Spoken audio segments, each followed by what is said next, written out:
And we are live. It always takes forever to wait. Anyway, welcome to our hangout. Today we're going to talk about the shit that's going down. We are live. It always takes forever to wait. Media bullshit. Anyway, welcome to our hangout thing. The way that they did this before. I mean, Alex Jones isn't the first that they attacked like this. Sorry about that. But it is one of the bigger ones. I mean, let's be honest. They tried it with other YouTubers. They succeeded with some. But no one really cared because all these YouTubers were small. We can't really say that Alex Jones is small fry.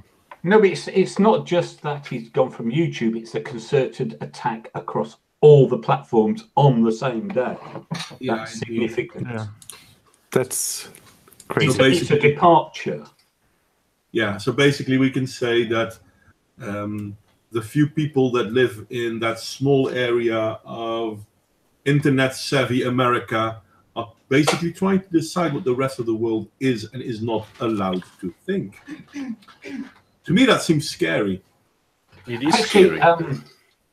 Because I was thinking about this. It's super scary. Jordan Peterson mentioned about different personality traits, and the way he describes it is generally people who are good at management, etc., people who run companies, are conservative people high in conscientiousness, because you need to be like that to run a large organization. Whereas entrepreneurs and creative types tend to be left-wing. And so that's not been a problem up to now.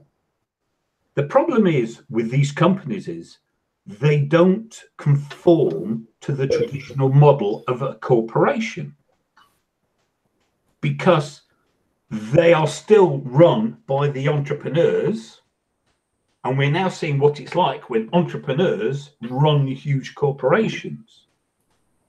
Yeah, you know, people say that, but I disagree with that a little bit. There's more to it, and it's slightly different. Because if we go back to the days when Google started, Google actually had as motto, "Don't be evil." Doesn't mean they weren't. Yeah, but I mean, they actually people think they're doing good. This is the problem. It's not that they are. We say, "Oh, they're evil," but they think they're the good guys. So yeah, they still think that they're not evil. They just redefined evil. That's all. You just when you're in control of language, you can get away with anything because you just change the meaning of words, and then you can that's not evil. Well, there's a different. We're not racist because you know. And in their morality, stopping people like Alex Jones from speaking is a good. Therefore, they are evil. If we go back to the beginning of Google, if we go back in the beginning of YouTube, even after Google purchased it, they didn't go into the "this is the way we want you to think" narrative. That's something relatively new. Yeah, but you need to have an established position of power. When Google started, they weren't dominant. It took a while. Ah, shit! Yeah, that could be it. That could be it. Shit. Someone had an accident. This is all what we talk. Oh, go on, son. Go on, son. You first. No, sorry. No. Oh, thank you. I agree with that on that with John. What he said. I hope I understood this wrong. Right. Basically, what you do is you keep quiet. You don't already say about your dreadful politics. You grow in power because look what happened. Everything is synchronized. Everything this, everything that, everything became one. So that when you do oppose Google, you lose like really a lot in terms of our thinking now. You know, our agendas, emails, you know, few emails for work, everything linked. A lot of things. So that's the thing. Of course, they weren't that dreadful at the beginning, but I was thinking about it, that it was a longer plan. It seems to me that way anyway.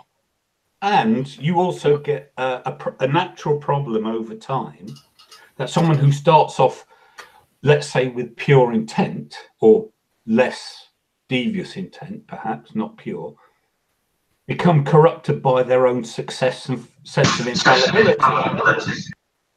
We saw it with Margaret Thatcher in the UK. When she started, she had a clear vision. She achieved the goals, and then she went a bit.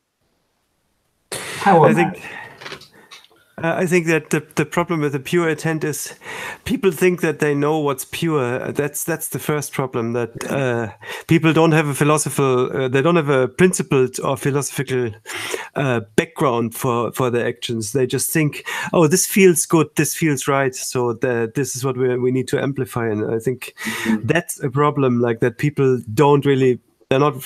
People are shallow thinkers. They just think, oh, there's a just point me to the bad guy and then punch him. That's yeah, exactly. And they don't. I mean, I was listening to Sargon put up on his Thinkery channel the Sky coverage of Tommy Robinson, and you know, and they never spare an opportunity to label them all alt-right, extremist, racist. And then I was listening to Tail Feature put up a radio interview from the BBC in Scotland about Dankula, and it's the same. And they never miss the opportunity to poison the well and label these people with the hateful terms, so that people will subconsciously associate the two together. But that's coordinated. Everything that of course it is coordinated, not just the internet. We're talking about governments and huge corporations. And they are all coordinated. And when you said that they're not acting like traditional corporations, yes, they are. No, that's not what I mean. That's not what I mean. They're not acting like traditional corporations. Yes, exactly. It's a complex thing, but that's not what I meant. What I meant was you have a different personality type in charge, and that has a consequence. They still have the boards, and the boards control, and the boards are but my point is the managerial requirements of what are still essentially very young companies. Facebook just had a crash in their worth, and this that's the stock market for you. Yes, exactly. But this no, but that's not what I mean. They are incredibly young companies. It doesn't matter. When the railroads, it does matter because it doesn't. When the railroads began, they were also young companies, and they quickly gained power. In fact, the antitrust laws of the United States were basically directed to firstly the railway companies, and then the really, really early oil companies. Yes, the United States oil conglomeration. I can't remember the name of it. Standard Oil. Yes, Standard. Thank you. That was broken up.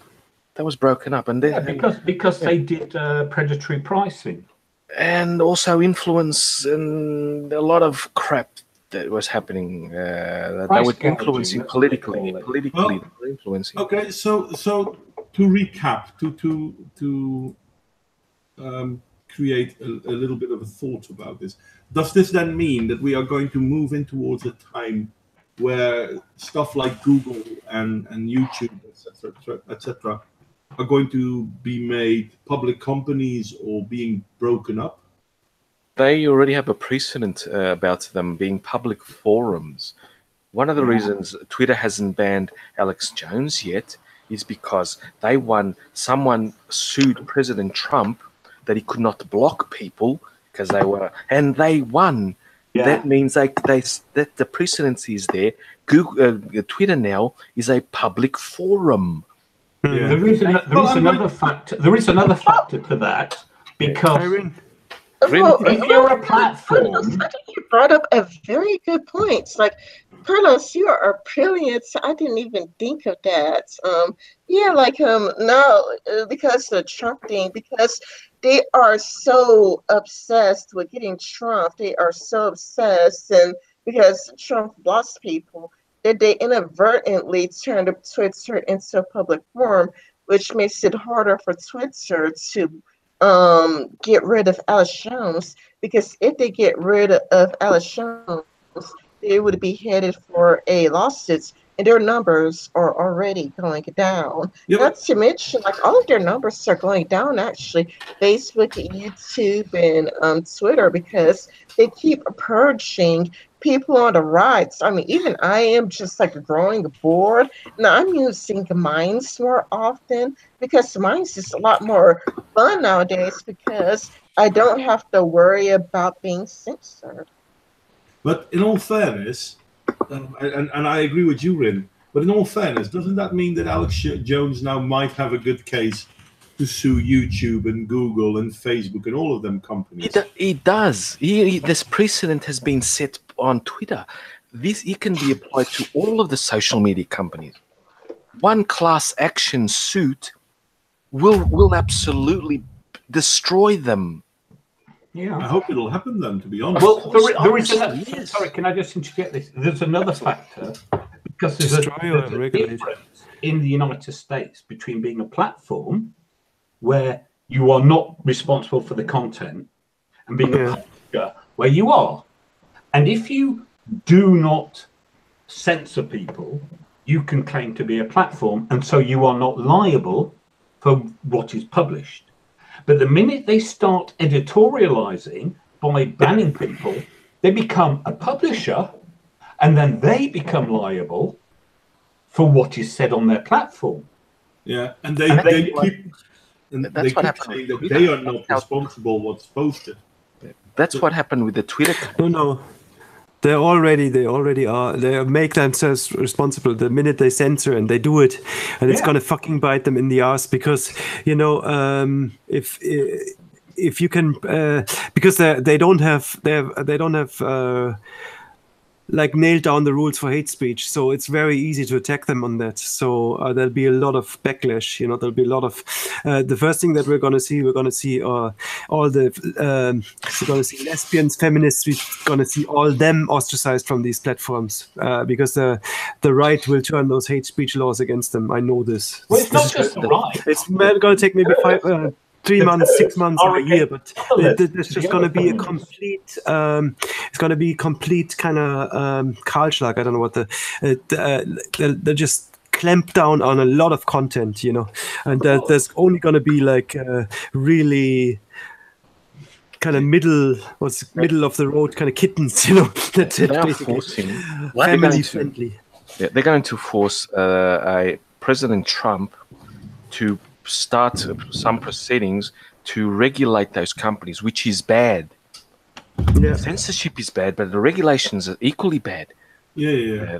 We need a completely free market ideas platform where we can say whatever we want, as long as it's not inciting violence. That's okay. You just set up rules. That's a form of regulation. You see, if you can regulate those rules that you just said, be non-partisan, be not responsible for the content. Only the publisher is responsible for the content. That would be a possible form of regulation. The ones that aren't protected by the American First Amendment and the Portuguese Amendment, we have that as well. They are definitely have to be regulated. Incitement of violence, that is probably the only one that you can basically. You can't say I'm going to kill you. That's a tricky one. Incitement, because it's very much down to interpretation, isn't it? Well, not really. It's been settled. I think it's been settled. Incitement is the call for action. Exactly. Yes. So it's not a call for action. It's not incitement. No, you can say, this religion next is crap. That's not incitement. But say, I'm going to bomb religion next. That is incitement. Or we should bomb it. It's a fine line. ISIS is on the platforms, and they haven't banned ISIS, and yet they can ban Alex Jones. I'm sorry, which is worse? Obviously, they are selective. We're not arguing that. No. But that's what I'm saying. It's like, it's like their arguments aren't even consistent. Yes, they're not. Yeah, absolutely. We agree. We agree. Yes. Louis? That's how you attack them. You attack them on their inconsistency. Louis the 14th. Can you? Hello. How are you? Good. Were you about to say that? Was about to say something? No. Do you want to say something? Go on. Yes. Oh, go on, man. Okay. Has anyone watched that recent Philip DeFranco video regarding the Alex Jones ban, and then read the comment section? No. Which video?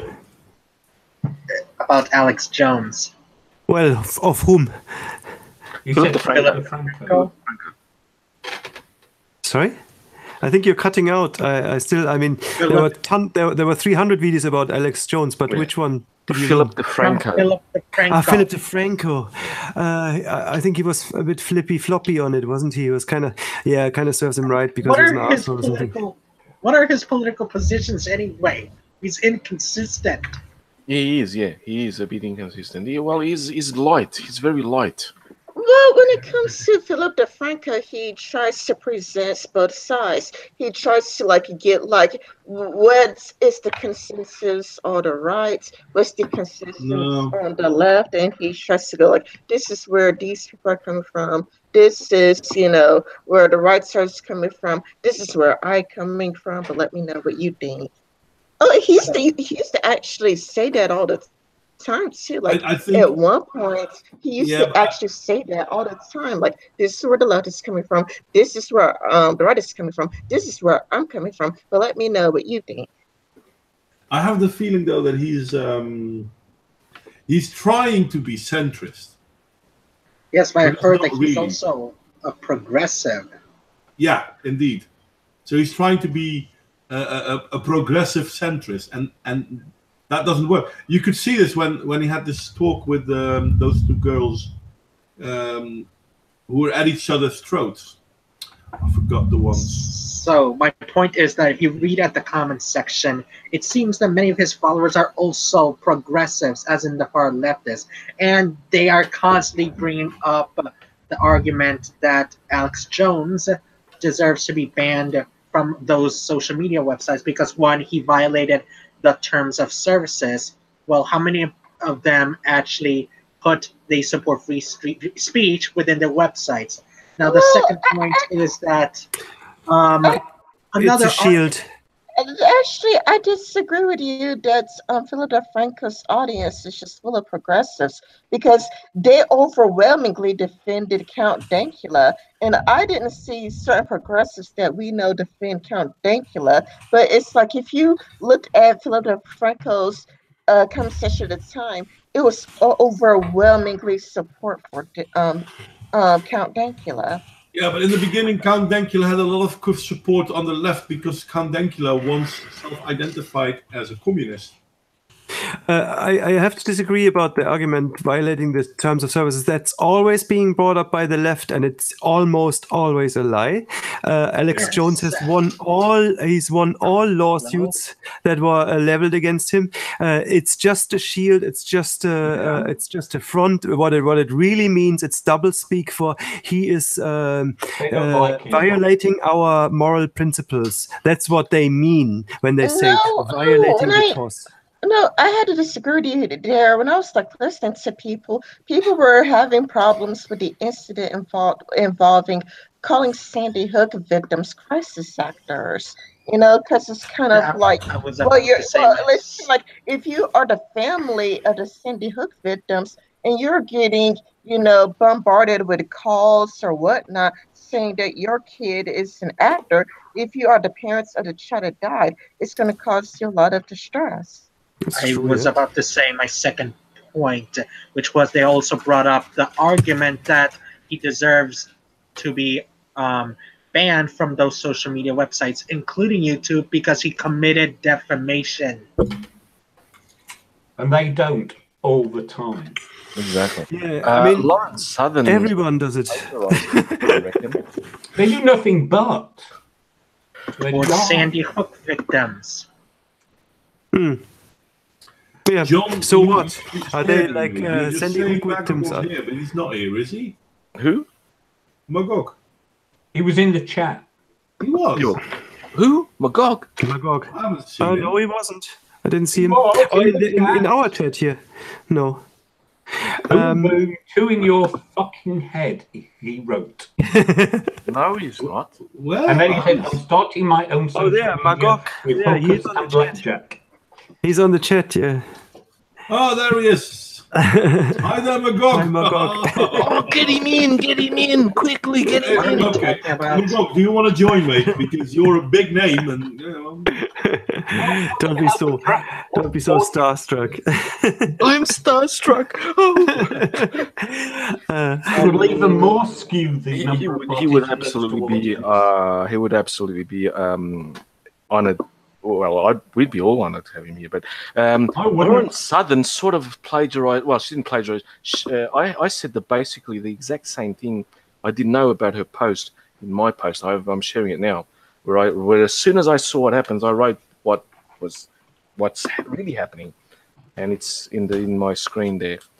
If you guys want to see, and I'll just close myself. Share it. And you have to broadcast yourself, but I'll try to. It's on the stream. Yeah. That it's basically the same as what Laura Southern said, using other words. That he is the frog or the toad in the pot with slowly boiling water and shit. Mm-hmm. He's not the only one. You know, No, but he's I said it off the stream, but my picture for it is whatever happened to Alex Jones, that's really the first cattle car arriving. So he's the first Jew. He's the first Jew getting on the train, and the big trains are following up now. And if we don't protest right now, then that just means, okay, let the trains come, get people deported off the internet en masse. Well, I'm wondering how strong the counter movement will be. By the way, Magog, if you want to join, I did send you a Hangout invite thingy on Twitter. But beside the point, no, I'm curious how strong the counter movement will be going. Because if we look at YouTube, YouTube is still the biggest video sharing thing. Yeah. We had another site last year. I forgot the name because they didn't make it. It was a good site. me. Well, I'm not sure about the Maybe, counter I can't movement. remember.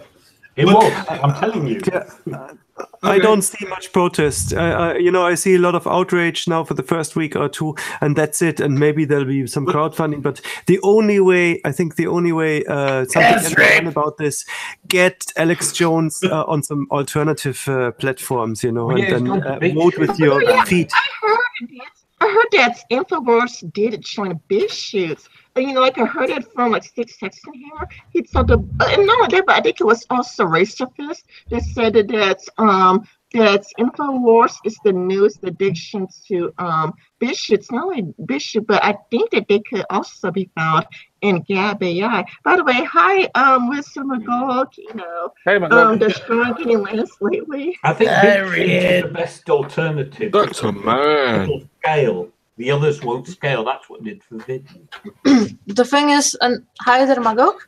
The thing is, when I think you said that, Real, when you said that you see the week or two people protesting and then nothing, and then again something happens. This is something maybe we should be really scary because it's really scary because it's basically, someone gets kicked off the platform, and then people are protesting for a bit, but they are not really successful. Then we go quiet. Then again, someone gets deplatformed. Yeah. Then again, we protest, but then again, we're not effective. We go quiet. And this is more of the situation when actually people on average are getting used to the situation that, okay, someone gets deplatformed, a little bit of protest, whatever. And I think maybe this lies in danger because that's how it really will get progressed, because people will get used to the protest, and the protest at some point will no longer mean, oh shit, something is really happening. It's not just a protest. What it is if they kicked a bunch of people off at once, and those people all sort of got together and joined another platform, their audience will follow them. The problem is if they kick people off one at a time, YouTube is still too convenient. In BitChute. Yes, it's still too convenient, and so people don't. And so that one person dies. Yeah, and then the next one, that person dies, and so there's never enough content on the right platform to be sufficiently attractive to enough people to cause a mass migration. Yes, because Well, also, you know- what was sorry, I reply very quick. Sorry, Rin, to John. What was achieved really is that our generations have no more really solidarity and little principles, and we are wanting to have an easy life, and we cannot fucking imagine life without Google or a computer or whatever, and that's why I think people are less likely to really bring it together. Sorry, Rin, go on.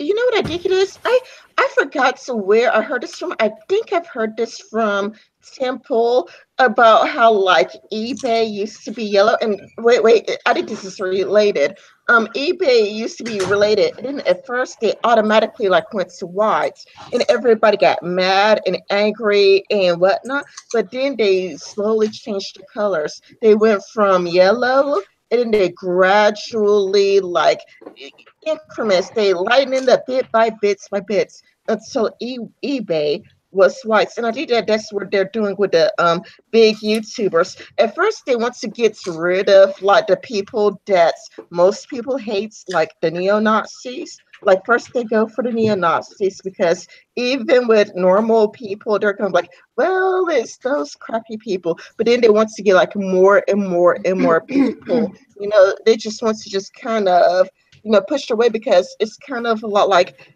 the political divide is very high in this country. The political divide is highest that it's ever been. So it's kind of like if you just get rid of, you know, like some of the people that are, you know, like viewed as the extremists, then they're just going to want to move further and further until they get like other people. They want to get like eventually, I would say, Philip DeFranco and whatnot. You know what the real problem with the world is? I mean, What? I'm being honest here. The real problem with the world is not enough people worship me.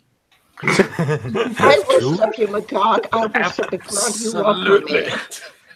And if more people would become Magogonites, the world would be a better place. Sorry, I am atheists, I don't definitely a care. Magogonite. Just throw that out there for the conversation. Nice. Definitely, like we should all worship and praise Magog. Praise you, Magog. Thank you so much for being Well, at least one person on the stream has principles, right? Yeah, that's me, because I'm not going to worship anybody. What you said about being gradual, though, I think it's a little bit different with the Alex Jones thing, because we had this concerted effort, I would say collusion of 5 companies, at least 5 companies, working together in the space of 1 week. So this is it's very obvious, it's very brazen, it's very public, it's very, look, we can do this. Yeah, We I'm can not do this disputing together, that, we just saying- kick you out. I'm saying they just do it one at a time. That's what I mean by gradual. Am I Yeah, the I only understand one that, who sees but I think this is entire different. situation as a No, good that's thing? what I'm saying. But that is part of the gradual. The fact that it's all companies acting together doesn't take away from it being gradual in the sense of No, but Yeah, it makes but it makes a understand statement, they did John. this with It other makes people. I'm not Like, disputing that. No, I think that now this makes a statement. It's now we tried before, but now this is the real first Jew. This is the first Jew. That's the first guy in the oven, and more will come. And if the public says, "Oh yeah, it's just one of those clowns. It's just one of those Jews. It's just one of those Remember when Untermensch," Jordan let's Peterson continue. got was he disabled on YouTube? I think it was a few months ago, and the uproar was amazing. And bang, he was back. Who? The Alex? Cool. No, Jordan Peterson. Or Jordan Peterson? Yeah. And they were testing the waters, and so they go, Yes. "Oh, we'll test the waters. Oh no, that didn't work." Well, They're testing the waters again, and they'll go, "Right, let's see what happens when all these big companies do it at once." Well, they have to take somebody who is like obviously right wing, obviously because But that, it's a you know, trial. That's it's what I'm much saying. easier. It's a trial. It's one person, and it's deliberate, consciously one person. Yeah, but I think like that one thing. I the like new one thing that Carlos David is saying. I'm sorry. I'm going to bring this out though. Carlos David is saying corporatism taking out the competition, and in all fairness, that is what's going on, because more and more right wing or free speech, because it's not even right wing, free speech platforms are starting, and dinosaurs, YouTube, Facebook, they all feel that they need to assert their dominance. I think it will cause that collapse to go faster, to be honest. But it is basically the big corporations, the big rulers of the internet at the moment, asserting their dominance. Did you guys I agree with that. You know, like I just think that their power got to their head. That they forgot that they are supposed to make the customers happy. But here's another. They have the SJW chorus egging them on, and so all they hear are those voices saying, "This is the right thing to do." Yeah, good for you. Yeah. Modwain, unselect me, man. The people should see others. I already did, mate. I already did. Anyway, did because you guys you're know that Google, Alphabet, the owners of Google, are trying to go back to the Chinese market? And you know what they're developing? They're developing a new browser that's sensorial. Really sensorial, right? Yeah. Do you guys think that this what they're doing now is testing the water? Yeah. Now that's another thing that, like I said at the start, this is all connected. It's to bring about a possible new. The instability is not random. The instability is not the consequences. It's deliberate. The instability that we see now is well, it's like to government all the time, and so it's no coincidence they're doing the things that the governments want them to do. What are you talking about? This, I'm the only one here who believes that InfoWars being banned on multiple platforms is a good thing. You are. Why? No, I understand that. And here's why it's a good thing. This is the first in a long line of dominoes that's going to fall. And they are literally going to do this to people. And they're going to go to other platforms. And those other platforms are finally going to get a chance to grow and become competition. Vote with your feet. I'm all for that. That is the best. That is the best counter reaction. Vote with your feet. There will be new platforms, you know. And like Facebook's already dying. It's like it's a pile of shit anyway, you know. I posted a InfoWars channel on BitChute. In one day, they got nearly 16,000. More than over 16,000 now. Over 16,000. Yeah, that's not a lot. I mean, before this happened, I was already paying attention to BitChute. I'm starting to do exclusive content on BitChute as well as YouTube. And Alex Jones had like 8,000 subs. So he's only gained 8,000 more over there. He had 2 million on YouTube. Yeah. I think there's two big stumbling blocks. Well, there's 3 stumbling blocks. One is was it Swift? No, you know the credit card service. That is really hard to circumvent because a lot of the online payment services go through. Is it Swift? Stripe, that's it. Stripe. That's it, exactly. So if you're banned by Stripe, you're pretty much fucked for 95% of all payment methods. And that means even if you can get a minority payment processor that is in the 5%, it's going to not be accepted by a lot of people. You know, they won't even be able to use it. So payment services, and secondly, YouTube. There is no properly scaling video serving platform, like for long form videos. There's no alternative. YouTube is a de facto monopoly. So that's something that President Trump has to look at. Well, and it needs to be broken up and regulated. Isn't that where BitChute comes in? Because peer-to-peer. I'm sorry, I'm interrupting everyone because I am going to come back to something that Magog said. And on this, he is right. YouTube is doing this, and this will have backlash. Now, the backlash might not be huge yet, but it is opening more and more eyes. Even the people who don't care about Alex Jones. I'm not subscribed to him. I don't care about it. I think he's an oaf. I would like to add on to what Modwain just said. You know, like I also agree with Magog, and I think the reason why, you know, we don't see anything big yet, you know, like why he doesn't have too many people yet, is because YouTube is a huge platform with millions and millions of people. You know, like, you know, it's kind of like other people were affected too. Like Bering was affected, Sargon was affected. I think Sargon was affected. Other people were affected. But it's kind of like I think what's going on is that if you are following like 5 or 10 different people heavily, and you're following Alice Jones, you probably don't want to leave YouTube for those other like 10 people. You're like, well, I'm gonna you may be thinking, like, even if you were a huge InfoWars fan, you could be a huge InfoWars fan, but if you like 10 other people, you may not want to leave the platform because you still want to hear what these other 10 people have to say. It's kind of like, I still watch YouTube, even though like Bishop is great, but that's because Philip DeFranco is still on YouTube and PewDiePie is still on YouTube, and as long as some people are still on YouTube, I still want to hear what they have to say. So I can't like delete my accounts when there are still people that I really want to hear their opinions. Like I still want to watch PewDiePie's comedy. There are people who haven't made the transition yet, so there are going to be people who are still loyal to YouTube, because some of their favorite creators haven't made the transition yet. Sorry, I'm interrupting. At the same time, this is what we see on Minds, for example. Facebook was huge in Vietnam, and Facebook overstepped its power. And we've seen on Minds, we've seen a huge influx of Vietnamese people. Yeah, all of a sudden popped.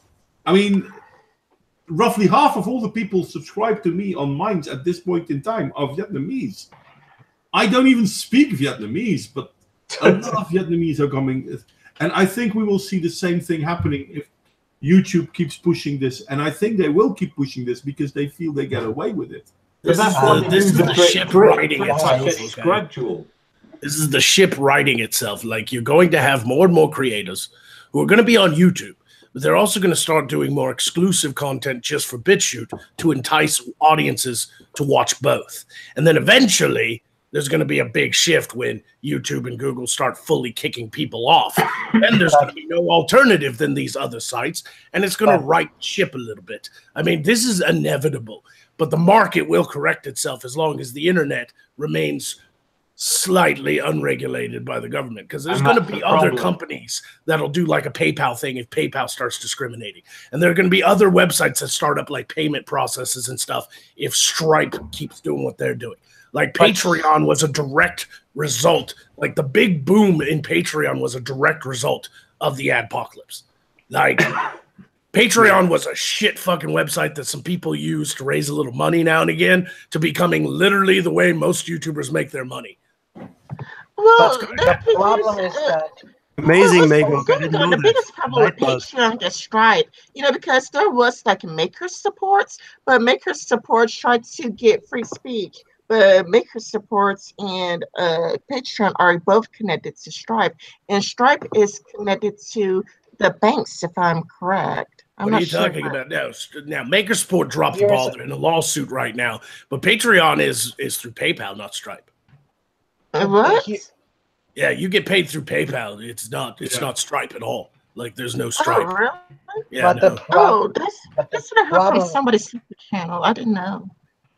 But the problem is that most companies are so far left that everywhere you go, you'll immediately get banned. I mean, it doesn't matter if you try to make a new company that's similar to Patreon. If you need a monetary processor, and that requires a bank. And the banks have also become infiltrated by leftists, which means at this point you need a new bank with a conservative owner. So the solution is that either you have to break them up, regulate them, or go into crypto. It's unrealistic at this point to build a new bank. It doesn't matter. Don't give a shit. At the end of the day, the money will draw people. If there's a shit ton of money to be made, a bank will fucking take advantage of it. You're not worried about that. What it takes is we have to build these platforms from the ground up. We're starting the internet over again. And it sucks to hear because it takes fucking forever. It'll take fucking decade to build up a site like BitChute, but it will eventually get there if we keep actually doing it. We have to encourage people, not discourage them from using alt media. And then Well, there's there is a law already. I mean, the crypto. Another good thing that we could do is kind of like make sure that we share these BitChutes videos on Twitter, because so many times, like I know that this is true for me. Like if I see an interesting video on Twitter, I would probably subconsciously hit the play button, and this would help BitChutes as well. Like if you like a video on BitChutes, make sure that you share it on Twitter. That's the way that people could subconsciously hit the play button for BitChutes. Yeah. There's Yeah, DTube. I think AIU uses DTube. I don't know. That's another alternative. He just he released a 2.5-hour video with Jared Taylor, and I only heard the first 75 minutes. Not a racist word, but he uploaded it, and 8 minutes later, it was already got a community strike. But here's the problem. It'll only work if there's only one other platform. Because the minute everyone disperses to different platforms, where do you go? It's too much like hard work. As Rin was saying, people stay on YouTube because it's convenient. Because, okay, you lost one person you like, but everyone else is there and you get notified and it's all aggregated. The minute it is dispersed, it becomes a pain in the bloody arse.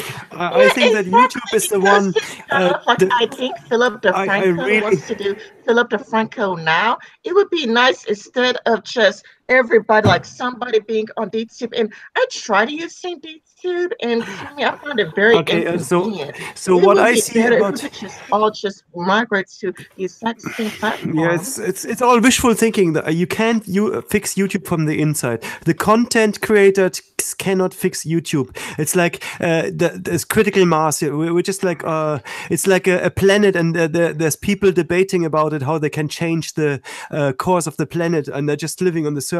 That's basically the content creators in YouTube. And I'd say consumers can change YouTube either, because again, it's critical mass. The only way you can change YouTube is by regulation. So if Donald Trump takes an interest and finds out that let me just finish that thought. If he takes an interest and finds out, oh look, there's all these party political broadcasts or like party, like conservative party, pro party content that is being throttled or removed or banned. So YouTube is actively mingling in the political process, and it is the de facto monopoly. Then they have to break it down and regulate it. That's the only way out I see. And until there's an alternative viable platform available that has the proper money behind it, that's going to be 2 decades, So that's the only way I see it. Yeah, it just depends on the people. It's got to be a revolution of the people, not the government. You don't want the government taking over the internet. Trust me on this one. Okay, you don't want somebody like Donald Trump. Even if he does good things, who's the next person comes in and changes it all again? Like, you don't want to open that door. But did the government? Okay, Magog, you need to start adding PewDiePie and be like, move the BitChute, motherfucker. Like, did the government take over the telephone lines? If the argument that it is a public service, like a telephone or water supply. So if you say that, okay, video supply is a public service and you can't be partisan on what type of information you carry, then you don't actively determine the content. You just say you have to be non-partisan, like a telephone line, like a telegraphy service, like a train. But you're talking about the difference between the utility and the company that it uses the utility. The internet is the utility. The company uses the internet have their own fucking rules. And but you can't. The problem is you win on that. Okay. The moment you have a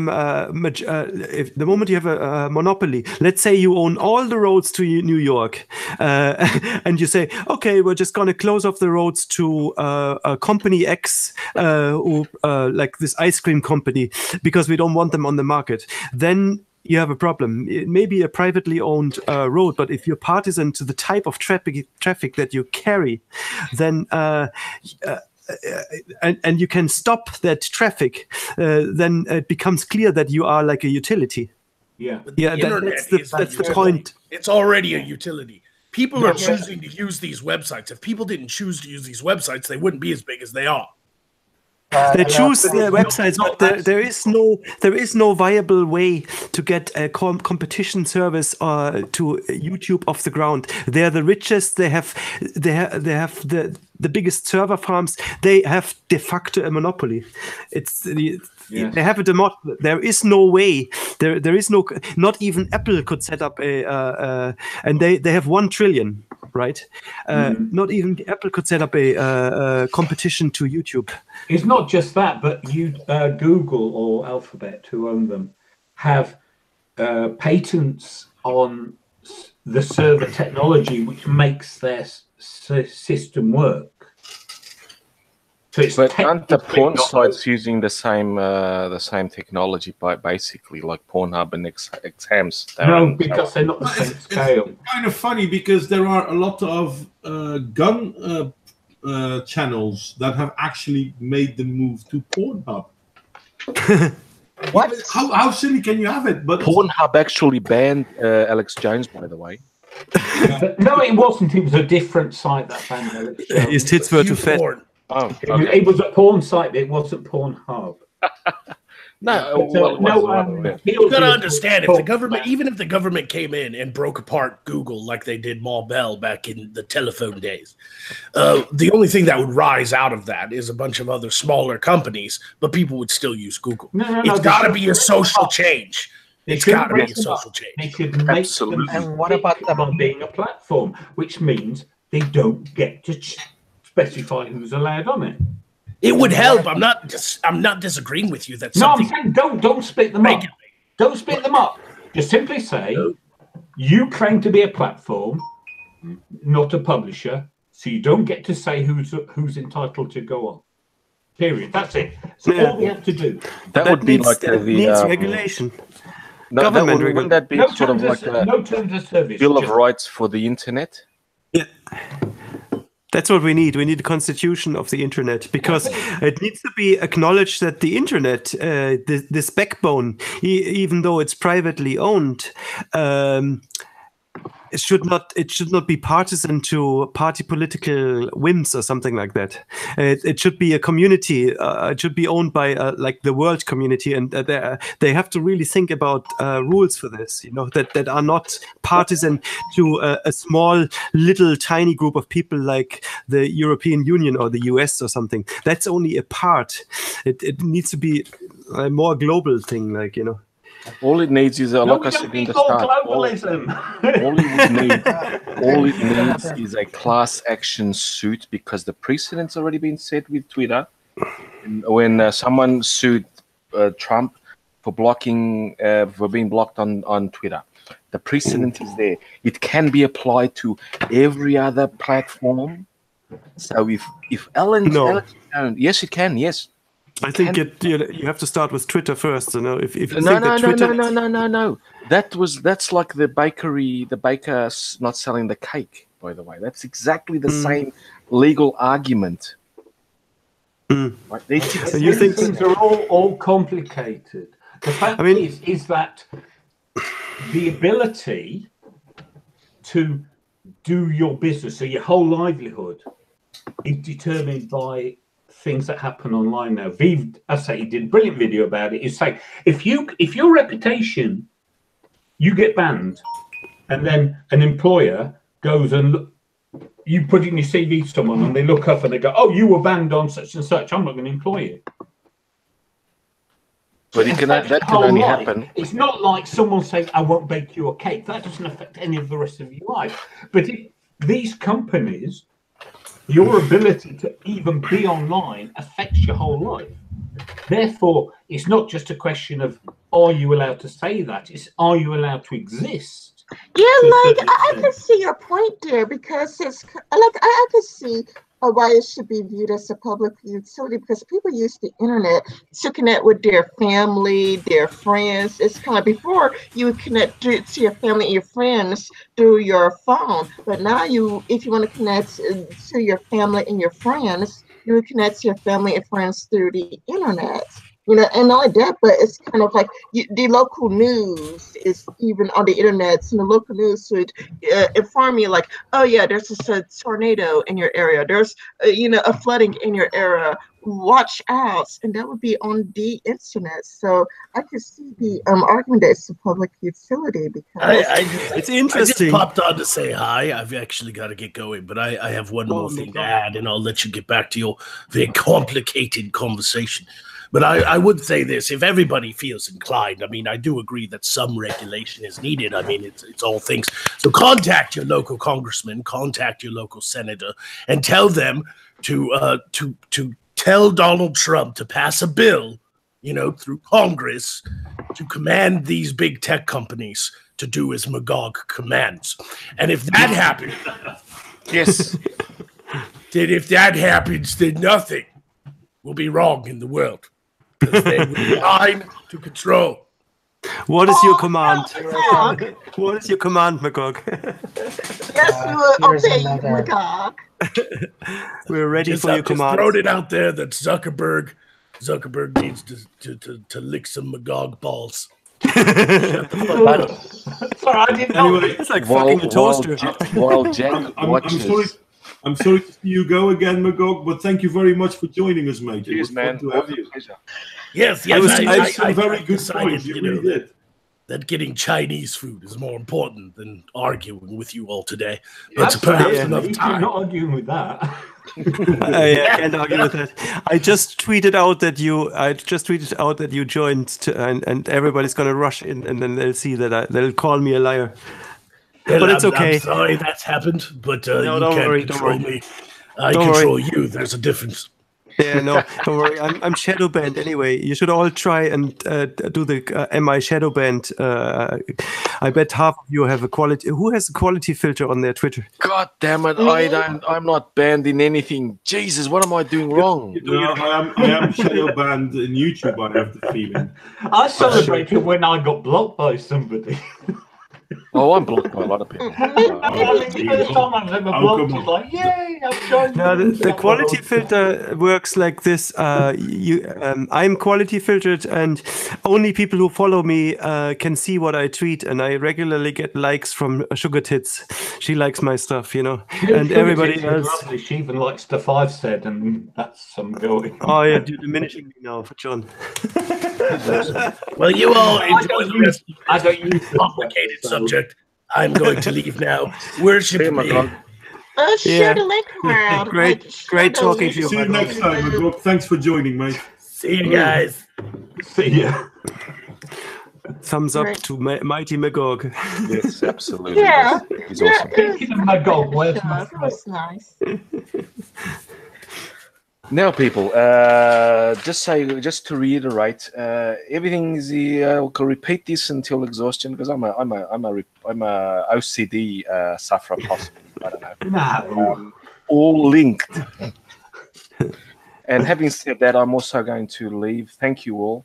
It is always an honor and a pleasure speaking to you. And you, mate. And being on this it's awesome great channel. talking to you, Carlos. I miss talking to you. I think I need to do a video on this because this is really important.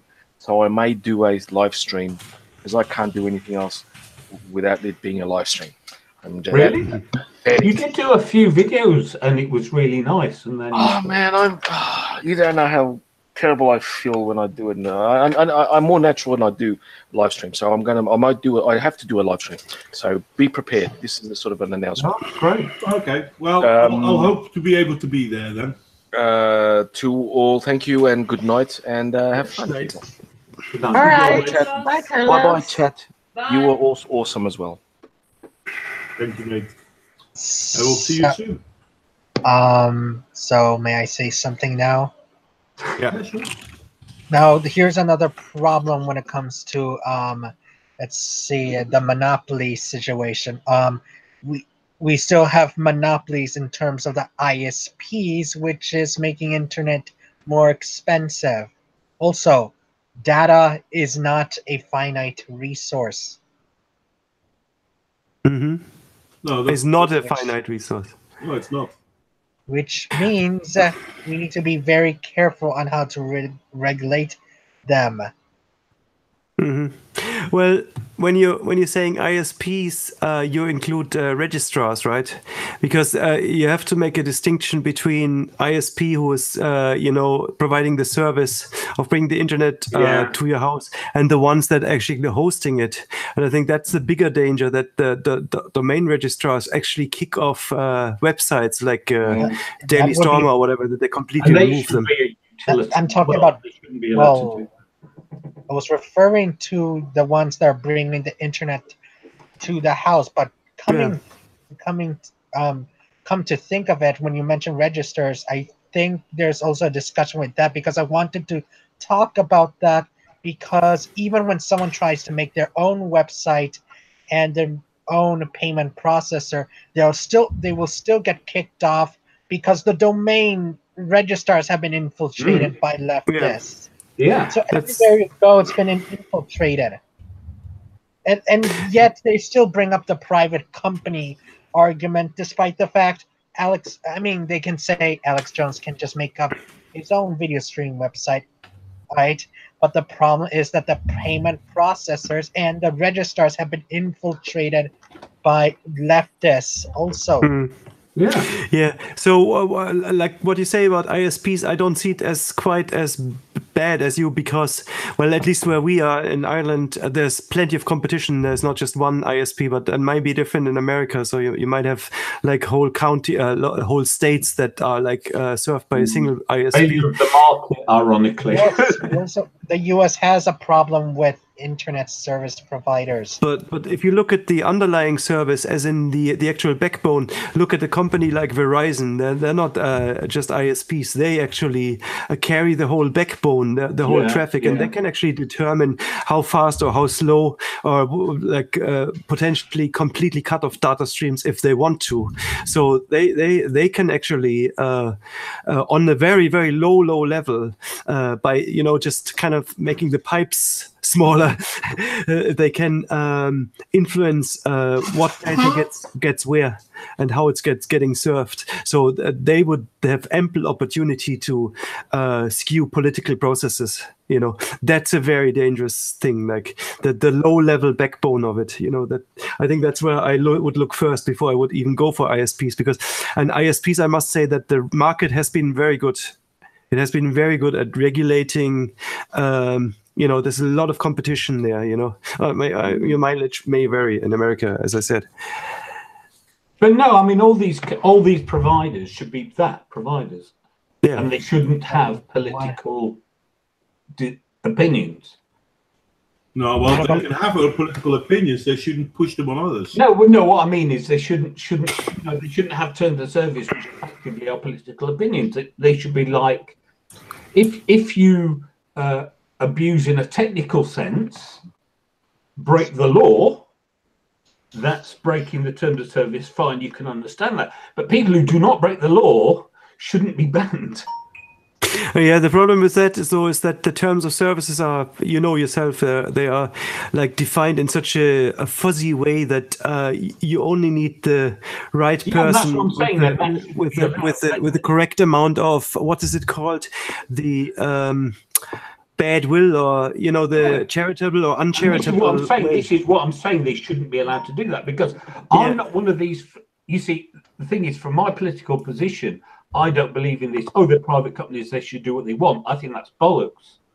Yeah. I think there's a law in the land, and the private company shouldn't break the law in the land. And discrimination is discrimination. Discrimination on political grounds is not acceptable.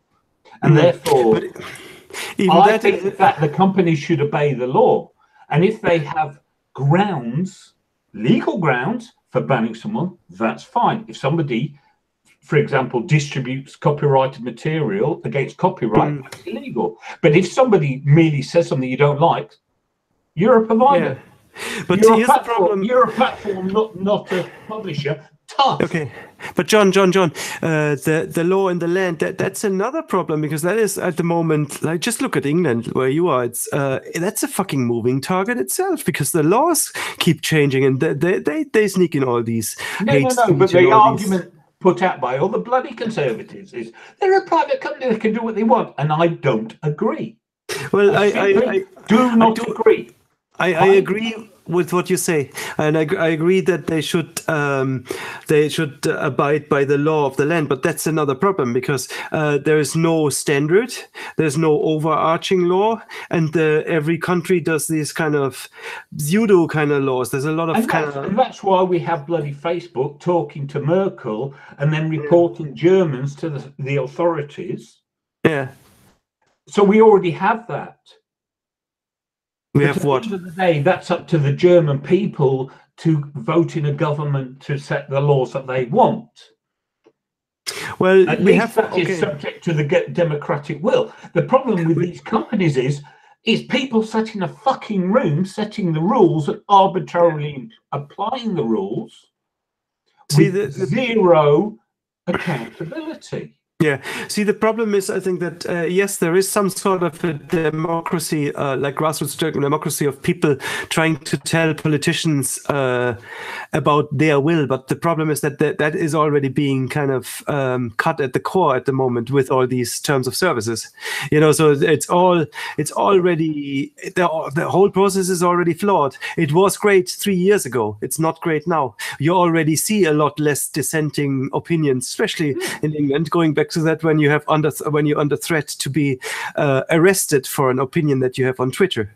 You know, when politicians push for legislation, a politician push for legislation that makes it illegal to criticize them. Yeah, but that is a political problem and can be resolved through political means. But when a private company in another country makes a decision on a whim, what recourse is there? And when they have a de facto monopoly. But don't you think that the companies try to, I know they're doing a shit job of it, but if you look at the interviews of Zuckerberg, you know, Facebook, when they asked him, how do you enforce, how do you make sure that there's no hate speech on your platform? And he couldn't really answer it, but he didn't ask the hard question. He did not ask the hard question back, well, define me hate speech. See, they all try to second guess, these technical providers try to second guess what might be the law. But here's the thing. I'm a free speech absolutist, so there is no such thing as hate speech. And therefore, and the US Constitution says there's no such thing as hate speech. Yeah, but and therefore, why are they banning people for saying because your country, and that's not the United States, has already passed laws about hate speech, even though they didn't. And therefore, it's a political problem, and I will tackle it in a political sense. But I don't want bloody tech companies. I mean, it's good that the avenue is there to tackle it in a political way. That there's free Tommy and that, but the problem is obviously at the moment there's this backlash. So there's this like painting everybody with the right-wing brush, you know. So it's a little bit like a race at the moment, you know. That will the population be allowed to voice their grievances, or will they be criminalized for it? Well, if the population aren't allowed to voice their grievances, then the government will fall. I don't think so. It will. No, I don't. Not necessarily, because if that's a minority of people, then you just ostracize everybody. You frighten them, and you make sure that there's not just the penalty by the law, but there's the penalty by social ostracism. Yeah, and social ostracism is the mechanism by which these things have been traditionally governed. The problem is when it becomes law. Okay, guys, I'm going to interrupt the two of you because there's one thing that you both seem to miss in a way. This is history. Oh, we got tail feature, a real YouTuber. No, sorry, Modwain, finish. This is history repeating.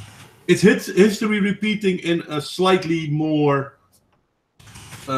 technical way, but this is history repeating. People, please remember fascism, Nazism, the rise of the people in the UK in front of and during the Second World War.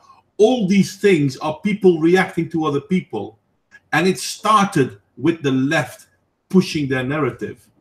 At that time, we didn't call them left, we called them Bolsheviks. But that's still the left. They are. No, Now I'm we call saying the left. you say you didn't call them the left. I didn't call them anything. I wasn't born. Yeah, sure. Tilt Feet can have an invite. Do you have him on? Of course, I have him. Okay, then yeah, go ahead. Feel free to send him an invite. I don't think I have him on. Maybe I might have him on Twitter. I don't know. Well, I'm not that good at social the left media. are the source of violence for the vast majority of all problems. But they have been for the last That's what I said. 150 The left are the years. source for the majority of problems. Not just are now, but the left. Just that's what they do. And I mean, I'm not. The thing is, people always talk about it as if this is a left versus right dichotomy, but it's not.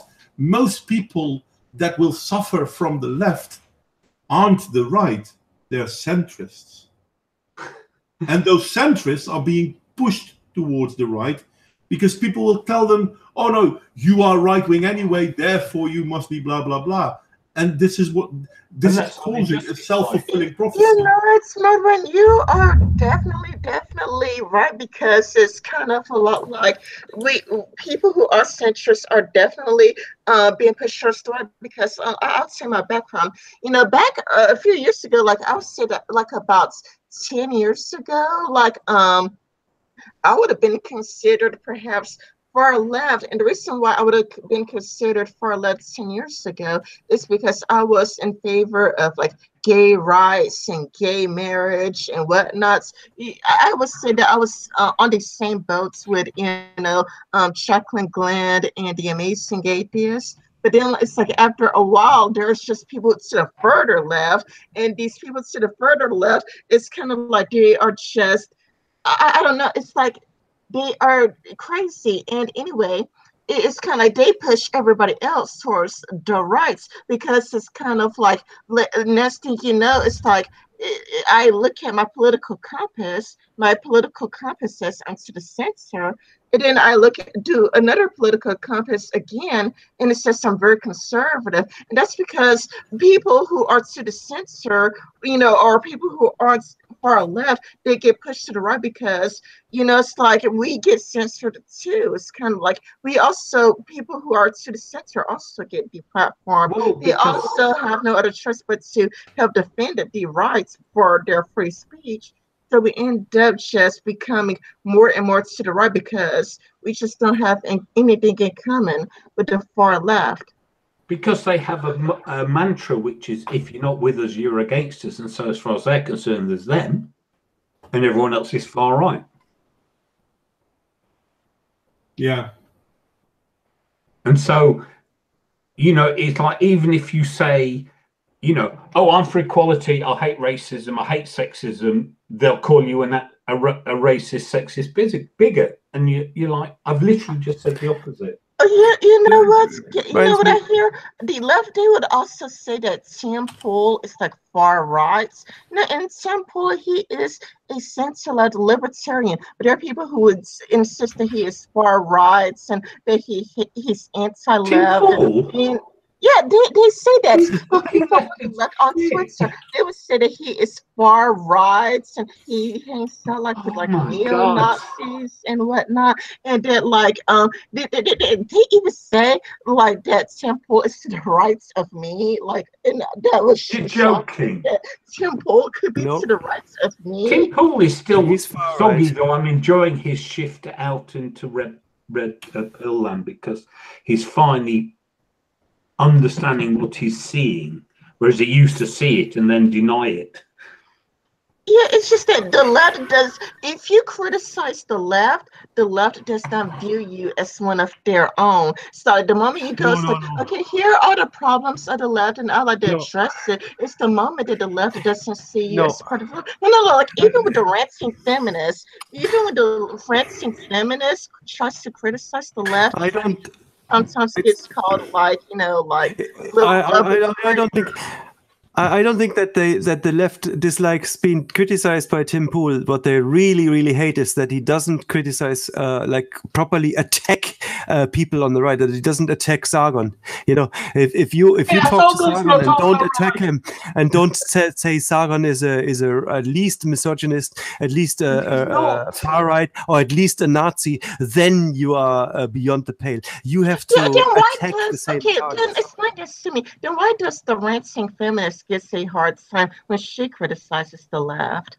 And she also criticizes, the right-leaning people like Sargon and whatnot. Right, the feminist thinks she's a racist, but yet when she criticizes the left, she still gets viewed as a traitor and whatnot.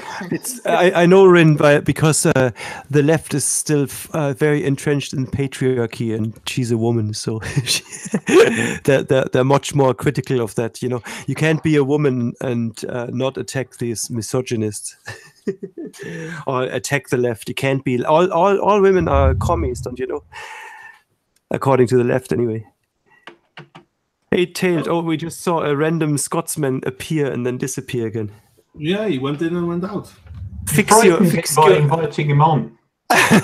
No, I think that they probably arrested him just in time. Like they detected somebody detected his microphone coming on, then they sent a squad down. There is a very scary thing though when it comes to the societies we live in the Western world. You're either left or you're wrong. Join the call, mate. So there you go, Ruben. It's not a left and right thing. I mean, look at what happened to Jones. Yeah, okay, the dude is an oaf, but this shouldn't have happened. Look at what happened to Candace Jones. She's getting attacked on the street where people are shouting at her because she's a white supremacist. She's shouted at white people. White people shouting at her she's a white supremacist. Biggest joke. It doesn't get stupider than that. I just got through arguing on Twitter. I don't know if you guys seen it, but there's this person who was arguing with me who kept insisting that Candace Owens is a white supremacist. And, it's like it went on for a while. And then I was like, do you know how crazy you sound like when you are calling a black and insisting? Like this person, it's like, well, if you understood the history, like all you have to do is understand the history of white supremacy, then you would surely agree with me that Candace Owens is certainly a white supremacist. Have you seen the tweets where she said that black people were better under Jim Crow? And it's like, if you look at the whole tweets, Candace Owens was talking about the poverty rates. The poverty rates among black people were like 40%. Poverty rate, the intact families.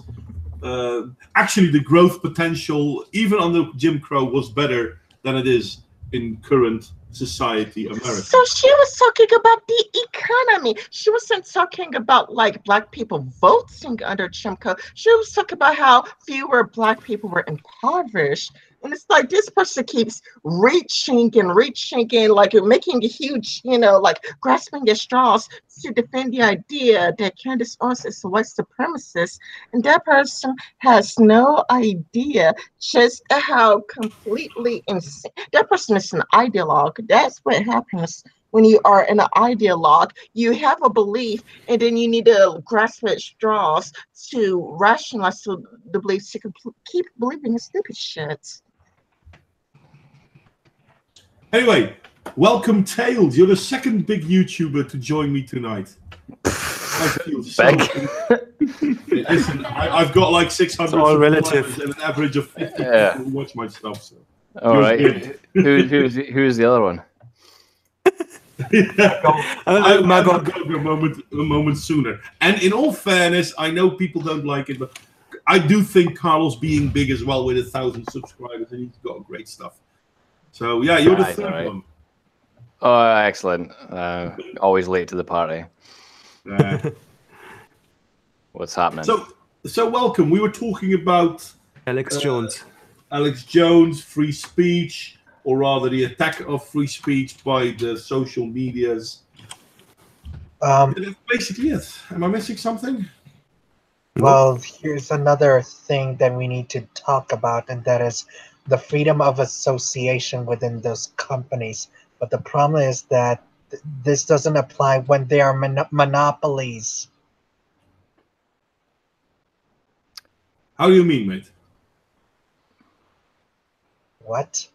What do you mean by that? Meaning, those companies have the right, normally under normal circumstances, when there's a lot of competition, each business has the right to associate with themselves with anyone, and they can freely discriminate anyone. But when the free market is very competitive, that means that they have to serve to someone they don't like in order to get their money. The issue with that is that those companies are monopolies. Yes, I agree. Mm-hmm. Yeah, and That's- apparently they're private companies, even though obviously governments are bending their ears. That's not really all that private, then, is Actually, it? this is a point John made earlier tonight as well. I'm not sure how private you can call these companies when the courts in the United States basically tell the president of the United States he's not allowed to ban people from his Twitter account. Yeah. By doing that, they basically say you're no longer a private entity, and banning people from it is against the law. Yep. At least for Twitter. I suppose it gets different when it's international, though, doesn't it? Well, you kind of makes it international because the internet is. Yeah, but I mean, if Donald Trump blocked me, he's not breaking American law because I'm not an American citizen. I'm wondering, to be honest, that would be an interesting case to trial. I don't think he will, but that's a different story. He's not going to block me. He's more likely to follow me than block me, I think. It'd be fun. He should follow all of us. Because I'm such a big YouTuber, you know. Compared to me, you are, mate. You really are. And you travel around in large circles. Do I? I thought I saw somebody who sounded like you in one of in one of Dankula's videos about communism. Yep. Oh, right, no. That wasn't you. Nothing to do with me. Oh, okay. That was you. And weren't you in? Didn't I see you with the Britisher? Oh, yeah, that was. Yeah, he's been on my channel. I've been on his. Yeah. See, there you have it, dude. You've got like Getting around. a lot of big names inviting you over. I'm just a big slag. Yeah, you're a slag. That's okay if it works. No, I'm sorry, mate. I don't want to make you feel uncomfortable. But, I mean, you are consider the rest of us. You are a big YouTuber. Okay, yeah, fine. Moving on. So yeah, no, but the whole free speech thing, and I mean, Magog made the point earlier. It's a good thing that YouTube did this because basically it shows their cards, it shows their attitude, and it will create a push for alternative platforms, which could be very true, to be honest. I hope it is. Maybe. Yeah, that's the thing. If you make the internet or whatever platform, if you discourage people from using it, if you impose things on it that the majority of people don't want, they'll just create their own one or they'll do something else. That's what we found, sort of throughout the past 20, 30 years, with technology and stuff. You can't. It's illegal to download music and stuff, but no one really cares anymore because they just had to kind of submit to the fact that we were just going to do it anyway, and that happens with movies. It's kind of funny that you bring that one up because a lot of people seem to have forgotten that the whole idea of downloading videos and music came from the Disney company. They pushed Did it? Yeah, they pushed it in the beginning because they wanted to be able to share their stuff easily so that they can have, how do you call this? People looking into it, seeing what they think. But then it took off. So it moved beyond the small circle that they wanted to be able to share stuff. And then they started being against it. It was with Napster, I think. Oh yeah, back in the day. Back in the day, yeah. I remember Napster. Yeah, I mean, it was originally made just to share music. I think within one college or something on one network, and then obviously people went, actually, we could probably do this on a wider scale.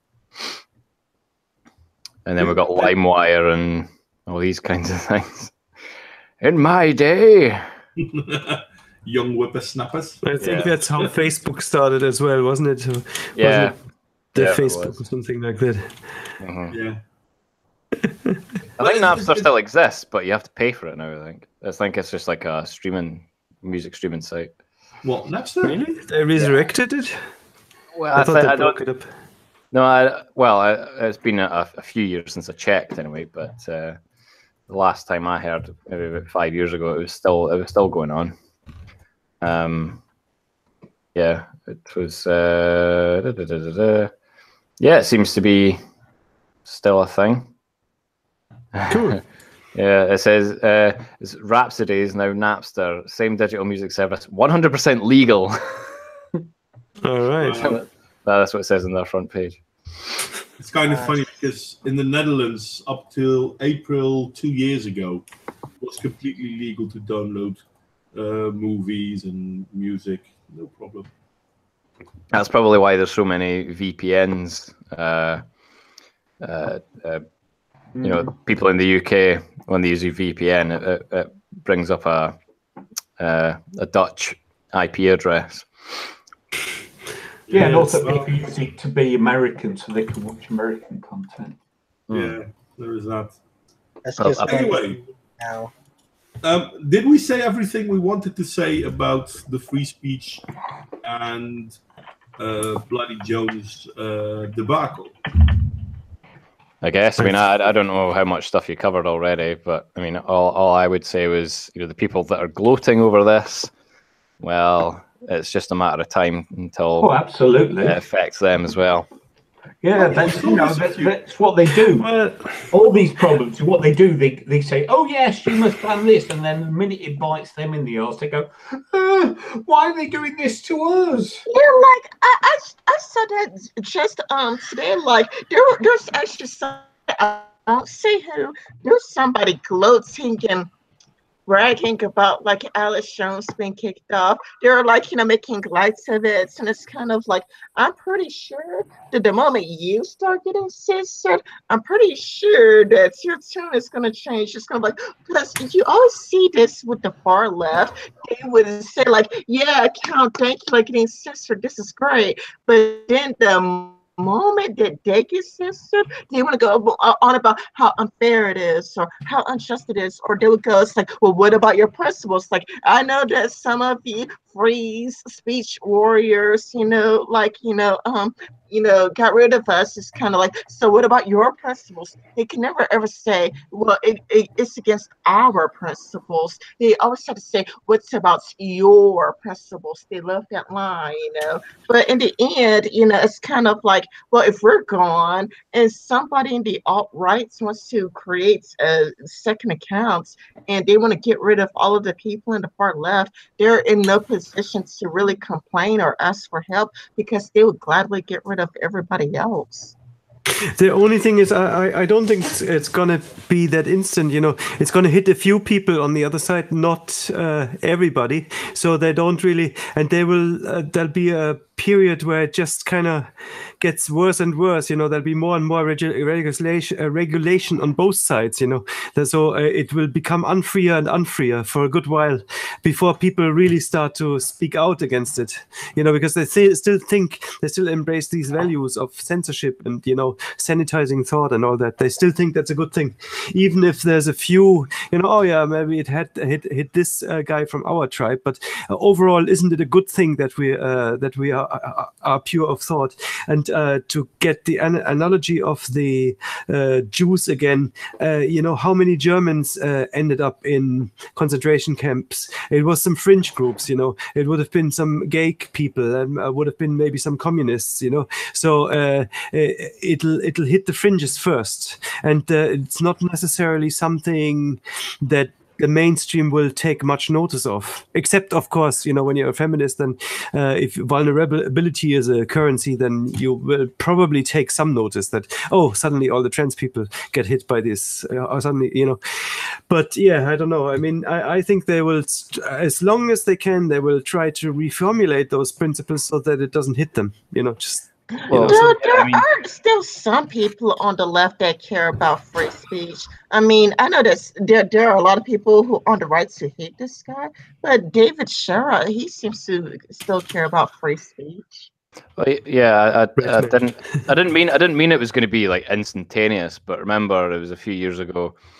The sort of the SJW folk were advocating for sexist slurs and things like that being banned off Facebook, and then obviously a couple of years later, I think it was about a year ago or something, women started getting banned on Facebook for using slurs against men, for being sexist against men. So that's that kind of thing. You're like, well, at least the principle's been applied consistently, but at the same time, obviously, you don't really want it to be in that situation in the first place. So I'm not saying it's going to be instantaneous or anything. It might take a little while, but as soon as something like the Young Turks gets banned, that's when all hell's going to break loose. But that's just applying the principle evenly, isn't it? Here's a question for you, Tailed. Would you report, let's say, somebody who says "kill all men" for hate speech? Just the other side. Would you just apply it to teach them a lesson, or would you say no? As a principle, I think that it's wrong to abuse this principle because the principle itself is wrong. So we shouldn't abuse it. I wouldn't. Like if someone left a comment on my channel advocating the death of all men, no, I wouldn't delete it or anything. Because I believe that pin it. Give them rope. Yeah. Give them rope. Yeah. No, but I understand why people are like, oh, well, just apply it. Apply apply it consistently. I get that. I do get that, but at the same time, radicals, isn't it? You use people's morality against them so far as say, look, you are calling for X, so you must abide by what you call for. Well, it's not about saying this is what I think. It's about saying you're the one who calls for people being banned when they do X. You're doing X, so you should be banned. I know, but I don't think that's a good thing to do, because what you're trying to do is put forward an argument for having like higher moral standards. So you're basically saying to them, "Well, I'm no better than you." No, I see. Here's the thing. I agree with you entirely on the comment on your post. Yeah. Because you are not doing what they do. But when somebody calls for somebody else to be banned on Twitter and then they do the same thing, then they deserve to be judged by the rules they have set up. I would definitely do it to a politician who does like a public service announcement or something like that. There, I would have no qualms about using those principles against them, because they're the ones who are pushing for these changes. But a user or on a comment board, at the end of the day, he's just like subject to those rules. He's not making them. Yeah, I do not mind the left suffering from their own rules. And there is something to say about that. Like, I was watching this YouTube video about mutual suffering, where they were like, they took a bunch of boys, they divided them up, and they had these two boys compete with each other. But then they they minimized the food and they minimized the water. And then what happened surprised them, because the two boys that were heavily competing with each other, they decided to work together when it comes to food and water. So when people are mutually suffering, they tend to work together. So I'd imagine that if the left starts being affected by lack of free speech, they will probably start defending free speech. You know, like some of the people who on the left who are impacted by censorship, like David Sherrod, he is still heavily fighting for free speech because he keeps getting his videos taken down.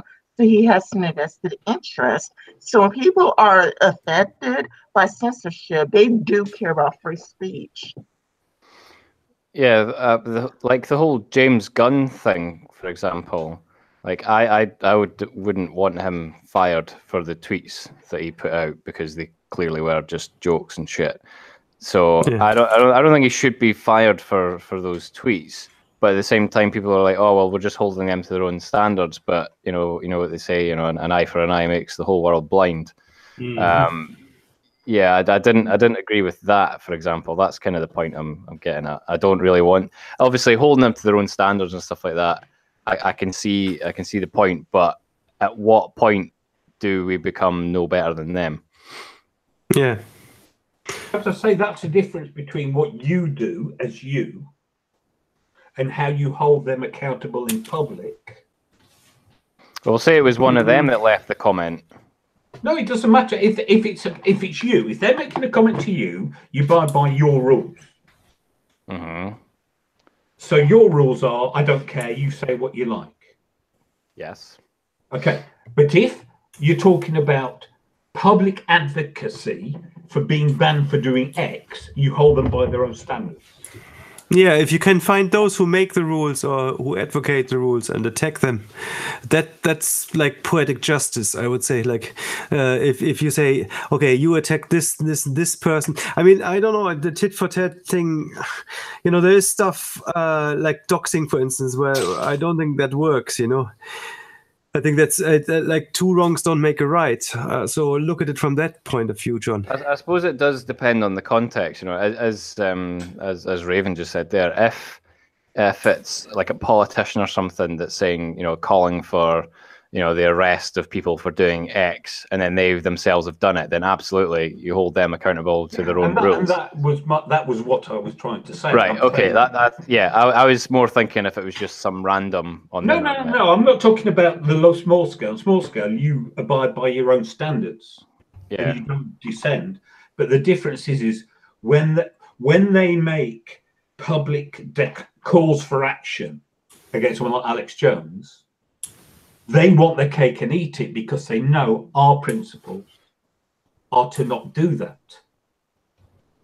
Yeah. So we're fighting with one hand tied behind our back, and they know that. So you have to say, no, you don't get to do that. You get to live by your standards, not ours.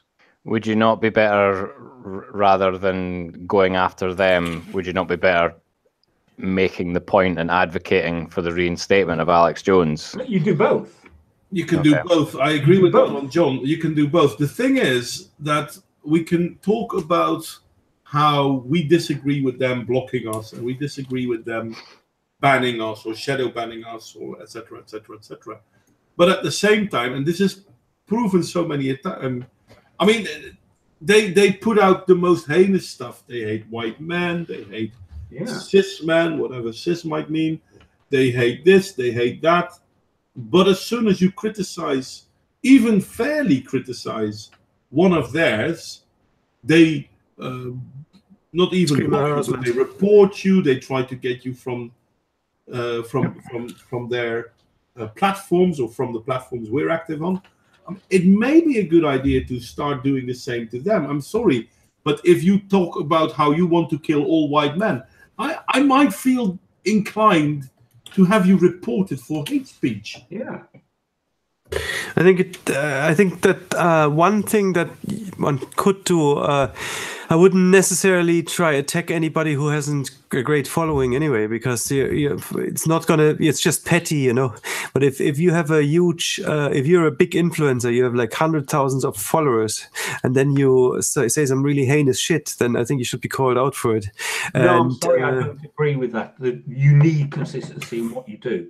You can't look at your opponent and say, you're not worth bothering with. You are worth bothering with. I don't like that attitude. I agree with John on this one. The thing is, and this is something that we seem to constantly misremember or ignore.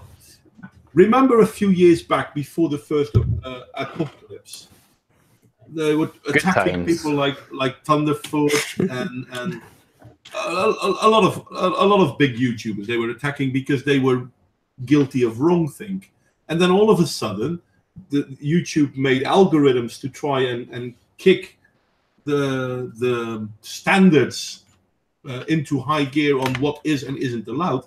And then all of a sudden, they noticed that their own platforms were getting attacked by YouTube as well. YouTube changed that, but it happened because they got measured by the rules they wanted.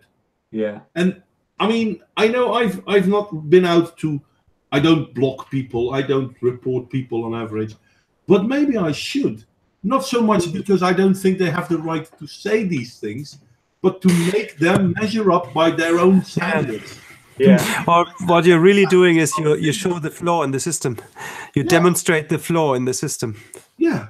Not because I don't want them to be able to say what they say, but I want them to be held responsible for what they say in the same way that they want me to be held responsible. Yeah. Yeah, I would say that depends. Like if the person in the it would depend if the person is anti-free speech or if they're already in favor of free speech. If the person is already in favor of free speech, I don't want to alienate them. However, if they are already anti-free speech, I would think that it would be good for them to be held to the same standards. Yeah, hypocrisy is one of the worst things you can have.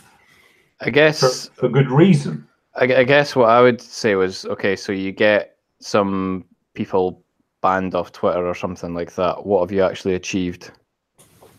Not much. Well, actually, there was this experiments about mutual suffering. It's kind of a lot like when these two camps of boys, when they were hostile to each other, they hated each other, but then they just limited the food and limited the water, and then the boys began to like working together, and they began to work together for the same goal. So there is something about mutual suffering, because if two people are suffering under the same system, they're more likely to work together to achieve a certain goal. But how many people need to be banned before that happens? Then the system will probably correct itself, because then Twitter will lose too many people. You lose too many people, you lose a lot of money, and then you would want to get that money back. So you would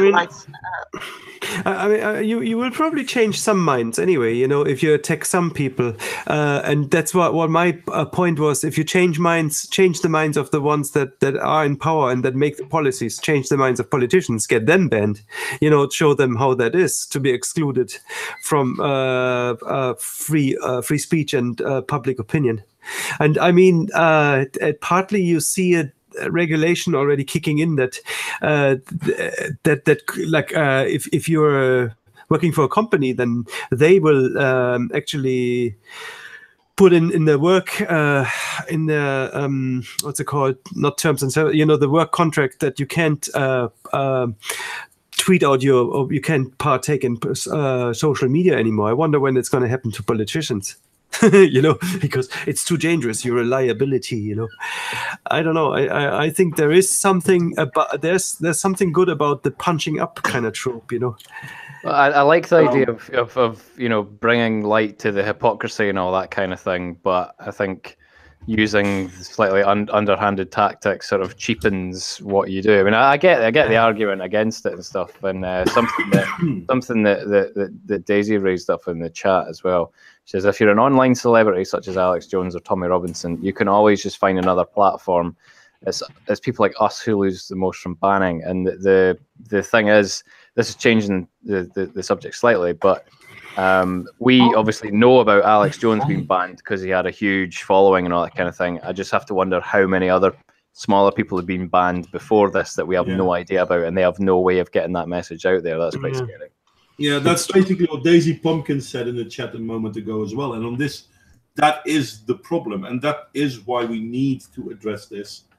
And yeah, it might be underhanded, but listen, I'm not going. I mean, there are feminists I've talked to in the past who disagree with me, but we had a talk, and okay, some of them may have blocked me, but they haven't reported me or done anything underhanded like that. So I don't do that to them, because we still have the talk. They still stand for free speech, even if they disagree with me. I don't have a problem with people disagreeing with me.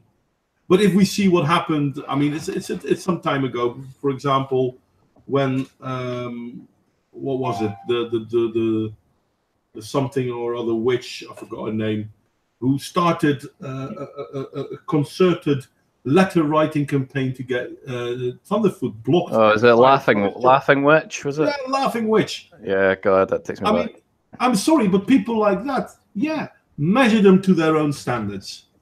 Yeah, I think she got a dose of her own medicine, wasn't she? Well, yeah, she did. yes, she did. She lost her job, did she not? No, well, she didn't lose her job because she couldn't lose her job because she said she she was employed by her husband, who had his own company, which went down the drain. we didn't like the swastikas on the tiles in our bathroom that you installed. But in all fairness, that company was going down the drain before this all happened, so I don't think it's because of what Thunderfoot did. But the fact that, I mean, feminists have been doing yearly rewritings of Wikipedia. We know this. They have coordinated groups who do it en masse. Yeah. This is a problem. And this is not a problem we can counter purely on free speech. Well, we can if we allow pure free speech, but we don't, because as soon as you criticize them, you're wrong. Okay, in that case, point out where they're wrong. What they're doing is not free speech. What they're doing is basically destroying our society. The thing is, we cannot be tolerant. I hate the word tolerant to begin with, but we cannot be tolerant towards those that are not tolerant towards us. By the way, I do think you. I think DC Pumpkin brought some good points about all of the people, all of the small channels that probably got removed that nobody knows about, because I know that when Gabe the Pony lost one of his channels, nothing got said about it. And when Reaper, he was under 2 community guideline strikes. So because he was under 2 strikes, he didn't want to lose his channel, so he just quiets it down. So there is some, but I think that in this case, it's important for people to work together, because if people were to work together and just be unified, then it's kind of like if we all just, I don't know, if we all moved it to BitChute instead of being scattered, where somebody's at Pornhub, somebody's at DTube, if we could all just work together and make a more coordinated movements, then I think that things will work out better, especially if we follow Magog's advice and call our congressmen, call our senators, let the congressmen and senators know what we want. I do think that if we are all well organized, we could all make good changes. Not in the UK, we can. No, unfortunately, I agree with you about the UK. I'm really curious how your next election will go, because it's, that's going to be about whether you're going to turn completely totalitarian or whether there is still a sliver of hope. No, it won't be, because we don't have a choice. We have the authoritarians of the right or the authoritarians of the left. Pretty much. I was going to say, yeah, there are no other than. Well, that's the thing. Everyone's starting to say, "Oh, UKIP, they're a party about free speech and all that kind of thing." If you actually read their last manifesto, it doesn't actually mention anything about free speech. It does talk about increased cybersecurity. And all that kind of surveillance of the internet and all that kind of thing, which I vehemently disagree with. Which that's slightly concerning. So hopefully, once they've got a new manifesto out with the likes of Paul Joseph Watson and Sargon kind of being involved in that, hopefully that's removed. And they did sort of talk about repealing some of the hate speech laws and things, but generally speaking, they didn't actually mention free speech in their manifesto. So But didn't they publish their manifesto before people started joining them? Oh yeah. But the fact that Sargon and Count Dankula, for example, are saying they're the only party who care about free speech. They've said that before their new manifesto's out. So unless obviously they know something that we don't, and now Nigel Farage is coming out saying, you know, UKIP is the only party that cares about free speech in this country. They've obviously they may do, and they might have just sort of jumped on this bandwagon saying, oh wait, people are actually joining because of this. And that's a good thing if they're actually going to start, challenging the current system on freedom of speech or lack thereof. That's great. Hopefully that's true, and hopefully more people get on board with that. But I have to wonder if they're just kind of doing it because they think it's the trend at the moment, rather than because it's actually a principle that they believe in. But other than UKIP, there's no party at all. Not in Scotland, not in England, not in Wales, not in Northern Ireland. They're all very content with the hate speech laws and the clamping down on stuff on the internet as well. Well, I would think that as long as they have a chance of winning, they're not going to betray their constituents. Like, I don't think that they're just going to lose everything. So I do think that they would stick with free speech if that's what's attracting the people. Yeah, as I say, hopefully they're actually gonna, assuming they actually gain any traction, of course, or enough traction. But I can't imagine. Whatever it's called, War Plan Purple or whatever it's called. I can't imagine they're suddenly gonna, wipe out the Conservative Party, or even Lib Dems, to be honest.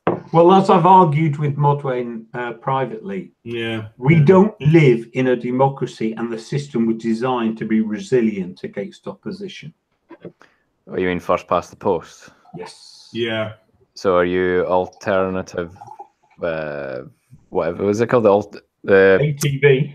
Yeah. The alternative votes. The alternative vote. Transferable, alternative transferable. Well, the thing is I just accept any form, because there are many different forms of proportional representation, because their argument against it are twofold. The first is it keeps out, first past the post keeps out extremists, and the second is that it enables strong, stable government. Well, I don't care about the extremists because there'll still be a tiny minority, and I don't want strong government because that's the problem. Yeah, well, because in Scotland we've got AV for the Holyrood elections. Oh, right. Not that really matters. In the grand scheme of things, that doesn't really matter. Still got Sturgeon. Yeah, exactly. Somebody still voted Sturgeon in. Hollywood elections? Sorry? Did you say Hollywood elections? Holyrood. Rude. I don't know what that is, sorry. It's the Scottish Parliament. All right. Okay, that's what I. If I would say there's elections in the Doyle, you wouldn't understand it either. I would, because that's Ireland's Parliament. Yeah, it's too close. You got to understand that Ireland was part of the United Kingdom for 140 years. So, are you advocating for the wall going up when Brexit happens or not? It's an interesting question. Who are you talking to now? Both of you. But the Scottish Hadrian's Wall needs to be rebuilt. The question is if we build it or the Scots. Who will race to do it first? We'll get the Irish in to do it for us. It'll be fine. That's the thing. Just like the railways and the roads. Yeah, exactly. I mean, if you ask the Irish to pay for it or do it, it's not going to happen. No, if we ask them to do it, it'll happen. But if we ask them to pay for it, it won't. Although in fairness, though, they bailed out the toxic loans, so they're actually better at paying than at doing. At least when it comes to the government, right? Yeah. If you don't have a choice. I'm pro Brexit and pro Scottish independence. I'm a rare breed. So, what would you say if we see? I take the German standpoint. I said to my folks at home, maybe we're gonna see something like we saw in the Berlin Wall going down. Maybe see something similar in Ireland. You know, that Northern Ireland gets annexed and gets brought back into Heimen's Reich, you know, into the Republic, basically. That's my point. Let's just take it, like, give it to us. What's your... You think it should stay, should remain English, you Fenian bastard? Well, I'm not a fucking Fenian. You fraudies. No, we've got all sorts here. We're very diverse. You're not even English. What? What was that? You're not even English, are you? Me? No. Yeah. So I'm Irish, depending on who you speak to. Really? Really? Oh, cool. Yeah, some people are like, oh, Does that that Irish, go that back Irish to guy. 500 AD when the Hibernians came over from Ireland? Well, so that's the thing. I'm actually descended from Norsemen and Flemish people, actually. So no, but I don't know. I don't know if people are just trolling me and go, "Oh, there's that Irish guy with the Scottish flag thing." Is that trolling them? Probably. It is a bit of a meme.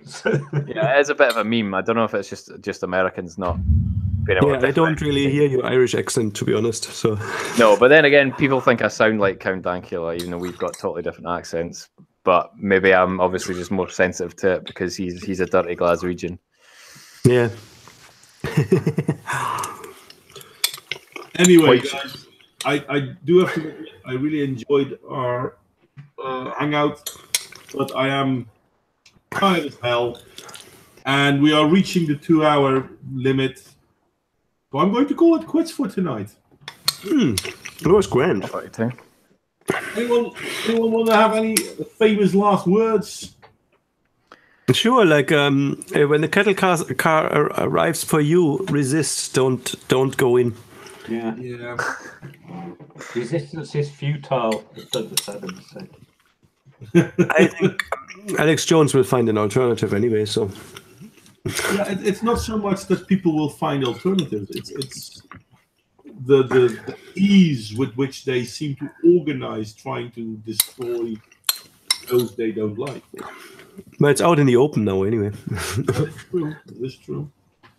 Tailed, you joined us last. Anything you want to plug? No. Not really. Just say fucking move. Plug. What was that? I've never been on a stream this small for a long time, mate. The stream I saw you on was it? Oh God, who was it with? It was someone big. Was it? The other day. I was on. I think the last stream I was on was the Britisher stream last week. Yeah, mate. There's only 12 people watching at the point, and I think at the highest point we reached 15 or something. 14. All right. I wouldn't worry about it. I mean, my streams usually get a maximum of about 28. So. See, double the size. Yeah, my channel is more than double the size of yours. So. See, there you have it. I told you you're big. Nah, it's all about the views, man. It's not a girth. It's not the length that counts. It's the girth. It's not the girth and it's not the length. It's the girth. It's what you do with it. It's what you do with it. That's what you do with it. Well, that's all. That's what all people say who are too small. Yeah, that was the joke. Well done. Crusader Soul, not tonight, mate. Can we talk tomorrow? Because I really am going to bed. I'm knackered as hell. I've only slept 4 hours in the last 48. Sure, no problem. Another stream tomorrow. No, Crusader Soul wants to call me. He's a mate of mine, and we do have contact in other forms and hangouts. But yeah, it's not going to happen tonight, mate. I'm sorry. I'm going to go to bed in a moment. Thank you all for coming. John, did you want to say anything? Do I ever? No, but I have to ask. That's okay. Being polite and all that. Doxed. I usually shill somebody else's channel. So chill mine. Oh, wait a second. That's useless. Yeah. Watch good people. Don't watch bad people. Oh, wait a second. I thought you'd be able to answer because you're Scottish, aren't you? What's your question, mate? Now I have to scroll all the way back up. Still feature. Why is it that so many Scots hate the idea of the UK separating from the EU? I'm not sure if that's true, but if it is true, Tails, what's your thought? Well, it is true because Scotland in the EU referendum, we voted to stay within the EU, but obviously it was a UK-wide vote, so that doesn't count because we voted to stay in the UK. But yeah, there are the SNP really want to remain in the EU, and a lot of people do as well. I don't know why. I don't know if it's a kind of socialist kind of thing because we get a lot of money from the EU. Or if it's just blind sheep following the SNP because the SNP want it, because the independence movement largely want to leave the UK and then rejoin the EU, which makes zero sense. Which makes zero sense indeed. Which is what I always say to these people, but they just go, "Oh, you're a racist." And the EU won't bail out Scotland like we did to you 300 years ago. Well, that's the thing. The EU have said that they wouldn't take us anyway because of Catalonia. Yeah, well, partly because of Catalonia, but partly because it depends who you believe, of course. Once it gets down to economics and stuff, it's quite complicated. But apparently, our GDP is far too small; they wouldn't let us join. I reckon that they probably would eventually let us join, but the SNP were saying, "Oh, they'll just fast track Scotland. We'll just fast track he's through." And the EU turned around and went, "No, we fucking won't." Do they say anything truthful? Well, the SNP, no. No, but I'm saying, do they say anything honest? I mean, honestly, they're just awful. I tell you, all it needs a few brown envelopes and a paper on whiskey rights. Yeah, I honestly, in answer to the guy's question, I don't really know what the obsession is. Probably financial benefits directly to Scotland, I guess. I'd call it mass delusion myself to make it simpler. Well, yeah, pretty much. A lack of imagination, a lack of foresight as well, I think. Because the SNP are the party that think that devolving immigration to the Scottish Parliament would be in any way tenable. Yeah. There's no border between Scotland. Giving them a vote, immigrants a vote, yes. Yeah, but that's the thing. We'd get them in. We'd get all the immigrants in, and then they'd go, "Oh wait, there's no fucking jobs," so they would just go to England. What's going to stop them? There's nothing to stop them unless we were an independent country and we put up a border. Yes. It doesn't make any sense. So none of it makes sense. No. None of it. The whole European Union doesn't make sense anymore either. So there is that. Yeah. Just yeet it from orbit. It's the only way to be sure. Well, if it's any consolation, Tailed, I'd vote for independence for Yorkshire and no joining the EU. I thought you were gonna, because there's a big movement in England to kick Scotland out of the UK. No, look, what you guys do is up to you, and I want independence for Yorkshire. Yeah, well, that was the other thing during the independence referendum. There was a lot of the northern counties and all that saying, "Oh, if they go, can we go with them?" Well, to be honest, I'd rather be with you guys than with the bloody Southerners. Well, they are soft Southerners, aren't they? What about the Welsh, though? Yeah, well, I'm quarter Welsh, so I love the Welsh. I suspected that. It explains a few things. It does, doesn't it? Yeah, we've got the Scots and the Welsh have got that sheep bond. So they know how to use their. They also have that in the north of Yorkshire, mate. Yeah, so anyway. we just need to jettison London. That's really what we need to do. Exactly. Well, I was suggesting to Sicko and Telford just nuke it. Telford, yeah. Just nuke it. And Luton. Yeah. Well, it's all okay, close. okay. And Rotherham. Yeah. No, not Rotherham. And I think there's 20 more cities that have Muslim mayors. Yeah. Anyway, before we start all over again, I am going to call it quits. Thank you, everyone, for joining us. I like to thank everyone in the stream. I like to thank Tailed for joining in. I like to thank Magog for joining in, because it's always nice to have some big YouTubers giving acts of presence, almost giving me the seal of approval. You've been validated. Being validated indeed. Thank you very much, Daisy. Welcome for joining us again. I'm glad to see Psycho again. I haven't seen him for a while. I'm not going to call all your names out this time, but I will see you all next time. And this is where I'm going to click on the button